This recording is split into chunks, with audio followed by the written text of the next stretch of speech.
my name's Peg Rittenauer. I'm Vice President of Legal Services here at the Ohio Association of Realtors. Today I'd like to spend a little bit of time going over with you the advertising requirements under Ohio's real estate license laws. But before we get into those requirements, let's talk first about what is considered to be advertising. Advertising is actually defined in the license law as any medium by which you are doing one of two things. You are either promoting your services as a real estate licensee, or you're promoting real estate itself, one of your listings for sale or property for lease, etc. So anytime you're trying to get your name out there to the public to offer your services, or you're promoting one of your listings, it's going to be considered to be advertising. I think when we think of advertising, we think of the very obvious types of marketing, such as for sale or for lease signs, print advertising, but it also can include other things that you might not necessarily think of as advertising. For example, your business cards, your brokerage letterhead, if you put signage on your car or your van to promote yourself, that's considered to be advertising. Your website as a brokerage or your individual website as an agent will also be considered to be advertising if, again, you're promoting your services as a real estate licensee or the properties that you have listed. Another form of advertisement could be some of the giveaways that you might have. Pens that have your company name on them or your agent's name on them. Magnets, flyers that you might send out to an area that you farm, such as a newsletter or a postcard. Those are all considered to be advertising, and as such, they have to meet the requirements of Ohio license law.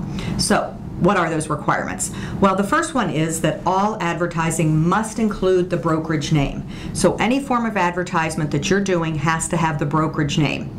And it has to be the brokerage name as it appears on the brokerage license. Now, under Ohio license law, a brokerage can ask for permission to do business in another name, usually referred to as a DBA, doing business as. So let's say my name's Peg Rittenauer. It's not really the catchy name. I'm a sole proprietor. I wanted to do business as I Can Sell It Realty. I could ask for permission from the division to do business as I Can Sell It Realty. If I do that, once I get permission to use a DBA, then that is the only name under which I would advertise as a brokerage. The second requirement deals with individual names, and it requires that any individuals have to also advertise in their name as it appears on their license. So if your name is Mark Jones or Mary Jones, you have to advertise as Mark Jones or Mary Jones. Now, over a year ago, the Division of Real Estate adopted some administrative rules dealing with advertising, and one of those rules was to ease the restrictions in this area. And basically what these new administrative rules provide is that you are permitted to advertise in a common derivative of your name or a common nickname. So let's say, for example, your name is James Smith. You could advertise as Jim. Pretty much everybody universally knows that Jim is a nickname for James. Or if you're licensed as Patricia, you could advertise as Patty.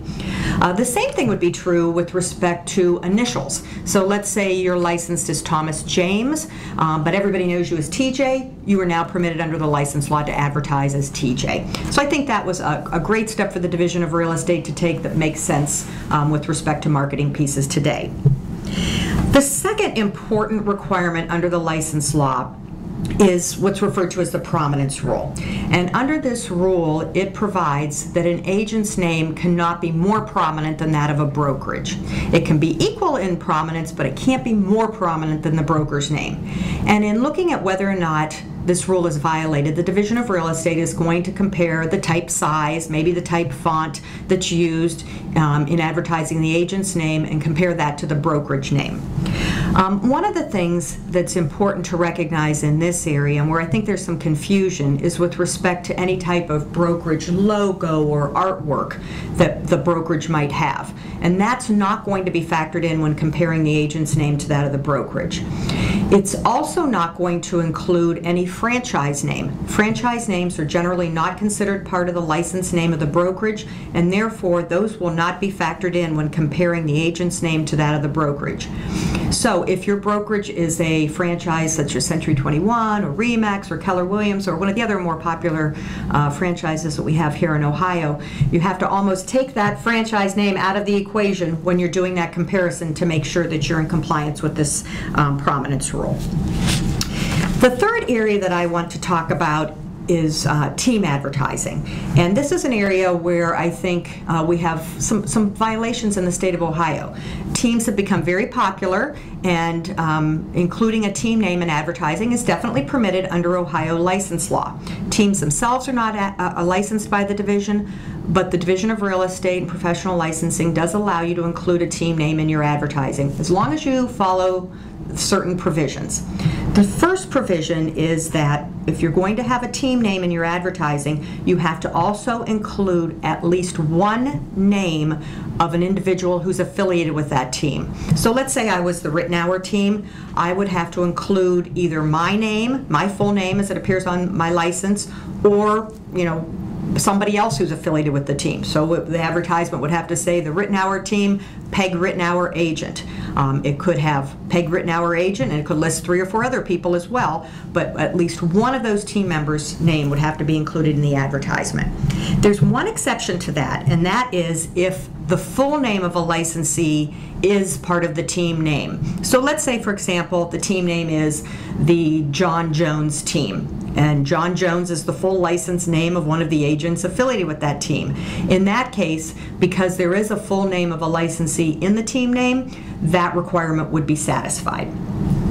The next thing that's important to remember about team advertising is that the prominence rule applies in this situation as well. So what that means is that an agent's name cannot be more prominent than that of the brokerage, but more importantly, the team name cannot be more prominent than that of the brokerage with whom that team is affiliated.